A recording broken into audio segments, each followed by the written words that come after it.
haven't really talked about this thing much in a while. It's a little 92 Isuzu pickup. Pulled all this apart. It's my blower motor right there. Quit working. I figured this thing sat at a farm for about a year, and I figured our little fuzzy friends that we come to know and love made a little house up in there. And then, of course, inside the heater core housing, whatever,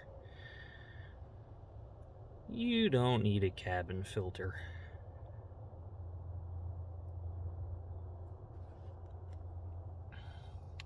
There's a little nest up in there too. So my guess was I'd shoot a wire somewhere. This goes the blower motor. But these Japanese trucks are so confusing.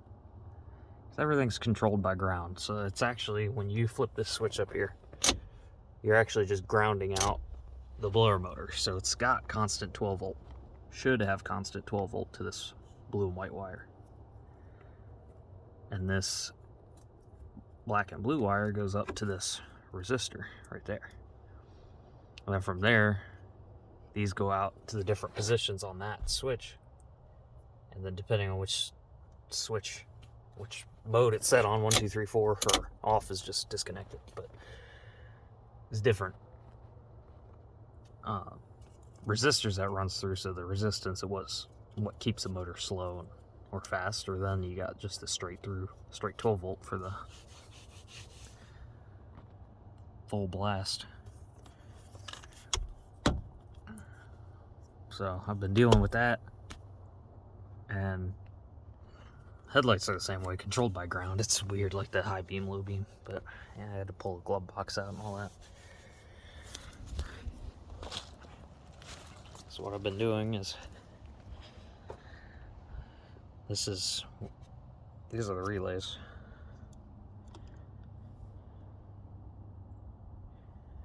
So all it is when you run 12 volt through these two contacts, it switches. This is 12 volt all the time. Then these two are what it controls, what circuits. So this one, the blower motor resistor, supposed to, when the key's on, you're supposed to get 12 volt across here, which flips this switch from this position, which is nothing. Actually, it's this position. So this position, which is off, it switches it onto here. And that gives your motor 12 volt. And then from the switch is when you turn it on and off. But I can't get this to get, I've got 12 volt on both poles. There's no ground in here. It's like this one. Yeah, you can't see shit. See those two right there? So right there, that's 12 volt. Right there, that's 12 volt. So I looked up some diagrams. This is the fuel pump, the second fuel pump relay. So this second relay right here, it's the same way, same relay. You can switch them all around. The only one that's different is this, the ECM. It has an extra set. So it's like a double control or whatever. I don't know what you call it. But this is the second fuel pump relay.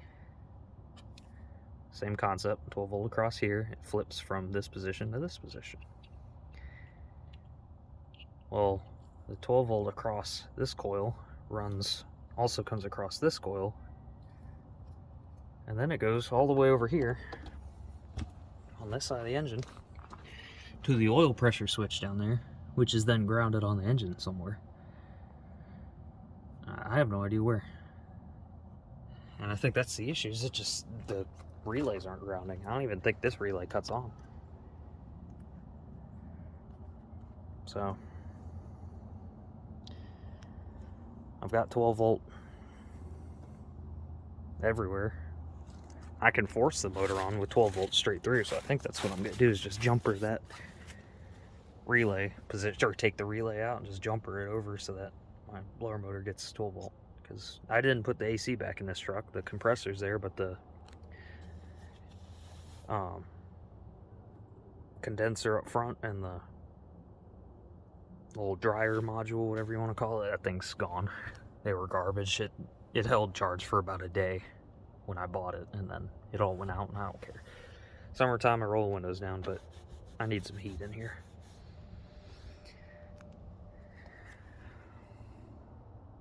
I think pretty much all Japanese trucks, Toyota, Nissan, Isuzu, I think they're all the same. They use the ground for the control circuit, and they just have 12 volt to everything.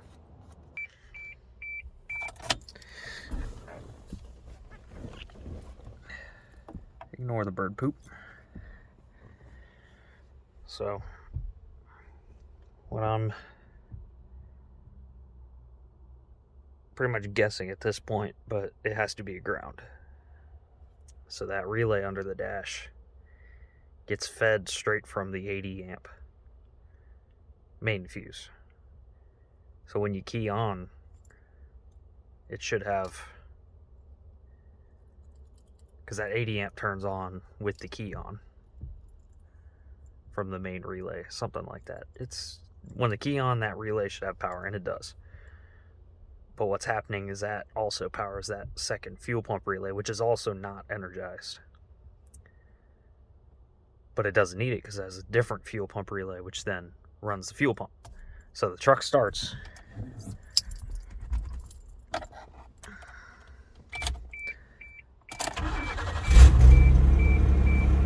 it runs fine. You just get no power to here because that second fuel pump relay is also not powered, because I don't think it's grounded. I think the ground up under on the engine, because it's grounded with the oil pressure switch, which that makes no sense to me, but whatever.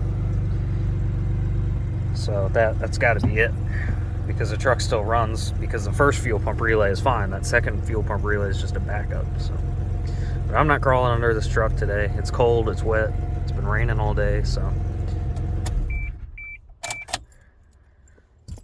truck runs fine for now. And I'll put all that back together later, because I don't feel like being up under this thing.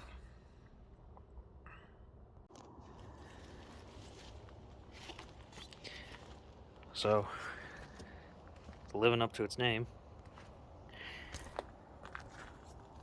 went to go work on this thing yesterday with my friend. I was prepared. Had my valve cover gaskets, my injector O-rings, and we were ready to see what kind of valve train issues it has, because it's making noise. It's nothing major. It's just getting old, getting up there in the miles. So we were gonna pull the valve covers off just to check it out, and get the valve covers off, you gotta take some other stuff off. You know, that's normal. So we went to do that. I don't know why I didn't record any of it. Call me lazy, I guess.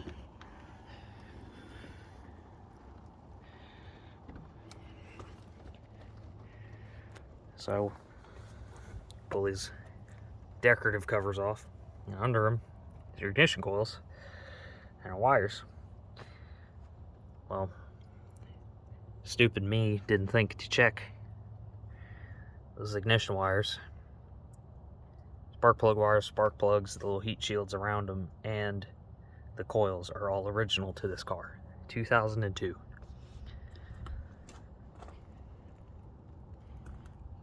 So what that means is they have been stuck in the same spot for the last 20 years, getting hot and then cold, and then hot and then cold. What ended up happening yesterday was we spent 6 hours pulling each one of these wires off. I worked on this side, my friend worked on that side, and we yanked every one of these wires. These two broke on me, all four of his broke. The wires just came right out of the plug ends down there that go on the plugs. So once we got the coil brackets off, I had to work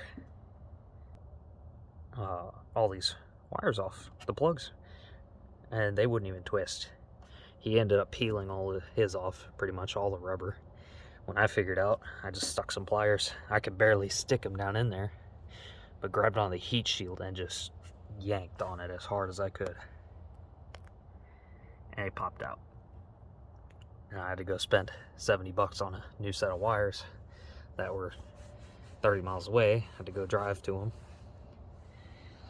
That was unexpected, so we didn't even touch the valve covers. I didn't even think it would be running by today. But, you know, that's what you get when you let cars sit. This one didn't sit. I mean, but it's stuff like that that you got to pay attention to. Cars aren't just, you can't just keep driving them, and as long as they drive, like, yeah, it drove fine before, drove fine with them, but when you got to work on something, if those had been replaced when they probably should have, 75, 80,000 miles, wouldn't have been an issue. They would have been fine.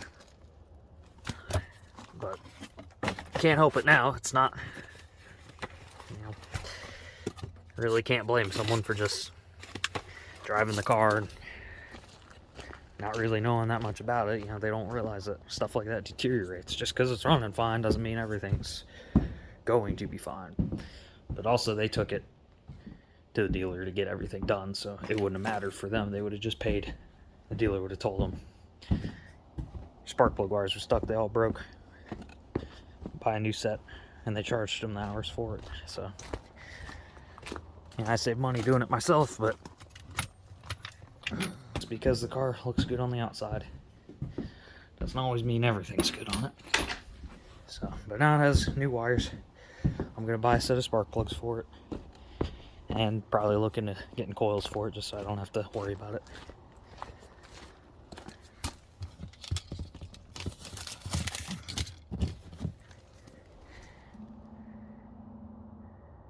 We'll get there one day. But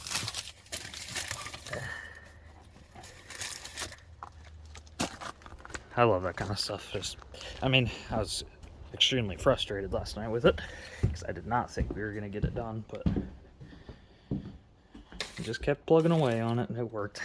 And I just didn't record any of it. I don't know. It didn't feel like it, I guess. But I'll try to be better about it. Because after all, even just setting up the GoPro isn't that much work, so. Check this battery inside.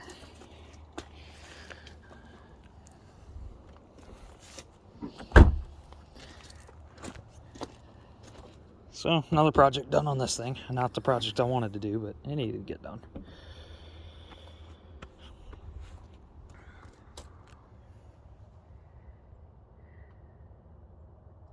And I'll just keep making up excuses to buy more parts for this thing until it's the way I want it.